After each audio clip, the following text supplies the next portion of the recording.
Yan. No, maraming salamat sa pagpunta. Nagpapasalamat ako sa mga kapitan at mga kagawad na nandito na nagpakita ng suporta para sa Team Kaya This. Sa mga leaders tsaka sa mga supporters ng Team Kaya This. Maraming salamat. Sobrang na-overwhelm ako. Binigyan na nga ako ng tissue na ka-ready na.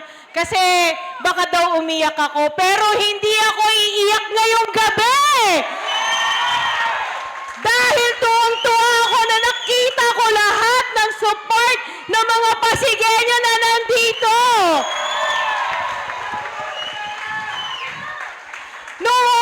Nung una, bago pa kami, nung nag-uumpisa kami, sobrang hina ng loob ko na tumakbo ng ganito. Parang sabi ko nga kay Kuya Curly, nung magfa-file ako last minute, parang ayoko mag-file. Pero tuwing bababa kami sa bawat medical mission, sa bawat meet and greet, na ganito ka-warm, ang welcome sa Team Kaya This, talagang push na natin! Laban na natin to! Laban na! Tama na! Tama ba? Yan. Kaya this! Kaya this! Kaya this! Kaya this! Kaya this! Yan.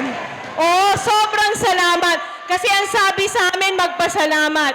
Ngayon ang pangarap ng isang Ate Sara tsaka ng Team Kaya This, magkaroon ng isang matalinong lungsod or smart city na may matalinong namumuno.